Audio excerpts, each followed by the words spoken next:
मुख्यमंत्री सुखविंदर सिंह ठाकुर ने कांगड़ा प्रवास के दौरान मोबाइल हेल्थ वैन को हरी झंडी दिखाकर रवाना किया। मोबाइल हेल्थ वैन के जरिए सरकार का उद्देश्य झुग्गी झोपड़ियों से लेकर गांव तक स्वास्थ्य सुविधाएं पहुंचाना है। पिछले 5 सालों में हेल्थ सेक्टर को भारी नुकसान हुआ है, जिसे सुधारना सरकार की प्राथमिकता है। मोबाइल हेल्थ वैन है। हमारी सरकार का प्रयास है कि झुग्गी झोपड़ी से लेकर गांव तक, रिमोटेस्ट गांव तक हमारा स्वास्थ्य सुविधाएं प्रदान की जाए।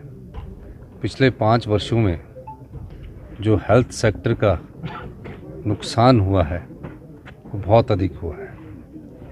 हमारी सरकार की प्राथमिकता में हेल्थ सेक्टर प्रायोरिटी लिस्ट में है, एजुकेशन सेक्टर प्रायोरिटी लिस्ट में है और हेल्थ सेक्टर में हम नए दिन प्रतिदिन बदलाव कर रहे हैं। टांडा मेडिकल कॉलेज का मैंने कल रिव्यू बैठक ली थी। टांडा मेडिकल कॉलेज में असिस्टेंट प्रोफेसर की कितनी सीटें चाहिए, प्रोफेसर की कितनी चाहिए, किस डिपार्टमेंट की ज़्यादा प्रॉब्लम्स है, मेडिसिन्स में है, न्यूरो में है, कई डिपार्टमेंट्स है जिसकी प्रॉब्लम्स है, हम उसको समझ रहे हैं।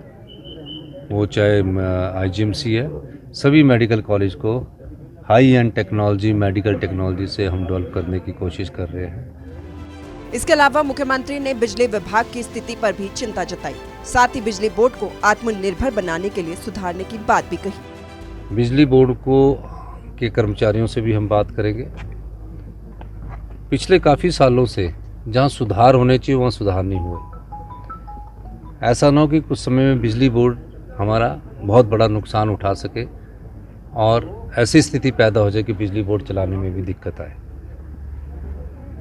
अब बिजली बोर्ड के जो सरकारी कर्मचारी हैं और बिजली बोर्ड के जो पेंशन भोगी है वो 2.5 रुपये पर यूनिट उनकी पेंशन पर और उनकी सैलरी पर खर्चा आता है।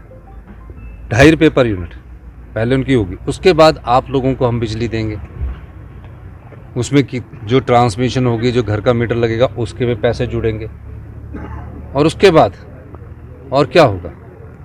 उसके बाद क्या होगा कि उसके रेट बढ़ाने पड़ते हैं। सबसे सस्ती दरों में हम बिजली खरीदते हैं और सबसे महंगी हम बेच रहे हैं, कहीं 5 रुपये यूनिट, कहीं 7 रुपये यूनिट। तो उसको रैशनलाइजेशन और ठीक करने की जरूरत है। एम्प्लॉयज यूनियन से भी मैं बात करूंगा। सुखविंदर सरकार मोबाइल हेल्थ वैन के जरिए स्वास्थ्य सुविधाओं को लोगों तक पहुंचाने के लिए प्रतिबद्ध है। साथ ही बिजली बोर्ड के खर्चे के नियंत्रण करने की बात कही गई। प्रदेश को आत्मनिर्भर बनाने के लिए प्रतिबद्ध बताया। सूर्य समाचार के लिए फतेहपुर से रविंद्र चौधरी की रिपोर्ट।